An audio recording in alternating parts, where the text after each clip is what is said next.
स्वागत है आपका विंध्य भारत में। मैं आपके साथ साक्षी गुप्ता। मऊगंज जिले में सड़क किनारे मिले शव की गुत्थी को पुलिस ने सुलझा लिया है। इस हत्या के मामले में मृतक की पत्नी कंचन दहिया और प्रेमी की दोस्त बहुती गांव निवासी संजना सिंह को गिरफ्तार किया गया है। दोनों महिला आरोपियों को न्यायालय में पेश करने के बाद जेल भेज दिया गया है। पत्नी कंचन ने अपने पति की हत्या प्रेमी से करवाई थी। हालांकि प्रेमी और हत्या में साथ देने वाला प्रेमी का दोस्त दोनों फरार हैं। 30 दिसंबर की सुबह करीब 7 बजे डगडोआ गांव के पास ग्रामीणों ने सड़क किनारे एक शव देखा था। शव पर धारदार हथियार के गंभीर निशान थे। 31 दिसंबर को मृतक की पहचान सतना के टिकुरिया टोला निवासी एम्बुलेंस चालक सुधीर दहिया उर्फ लाला के रूप में हुई। जांच में सामने आया कि सुधीर दहिया का आपराधिक इतिहास था, जिसमें चोरी, मारपीट और शराब तस्करी के कई मामले दर्ज थे।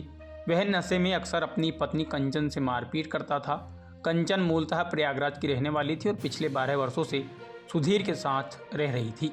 प्रयागराज निवासी बाबा और सतना निवासी गबरू उर्फ अजान इंदौर में साथ काम करते थे। उन्होंने वहां एक वारदात को अंजाम दिया और फरार होकर सुधीर के घर में शरण ली।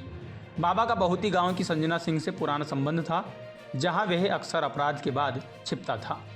लगभग 25 दिन पहले कंचन सतना जिला अस्पताल में भर्ती थी। इसी दौरान बाबा और गबरू उससे मिलने पहुंचे और छुट्टी के बाद कुछ दिन सुधीर के घर रुके। इसी अवधि में कंचन और गबरू के बीच प्रेम संबंध बन गया। नए प्रेमी के लिए कंचन ने अपने पति को रास्ते से हटाने की साजिश रच डाली। गबरू ने कंचन से बच्ची को लेकर भाग चलने को कहा, लेकिन कंचन ने स्पष्ट किया कि जब तक उसका पति जिंदा है वह कहीं नहीं जाएगी। यहीं से पति की हत्या की योजना ने आकार लिया। 29 दिसंबर को सुधीर को बड़े प्लान का लालच देकर रीवा बुलाया गया। वहां सतना से बस में सवार हुआ, लेकिन चोरहट्टा बाईपास में उतर गया। वहां से जीजा के साथ रतहरा ओवरब्रिज पहुंचा, जहां पहले से गबरू और बाबा बाइक से इंतजार कर रहे थे। शाम को पार्टी हुई। दोनों मऊगंज की ओर निकल पड़े। योजना पहले बहुत ही जलप्रपात में शव फेंकने की थी, लेकिन वहां पुलिस तैनाती की जानकारी संजना सिंह ने पहले ही दे दी थी।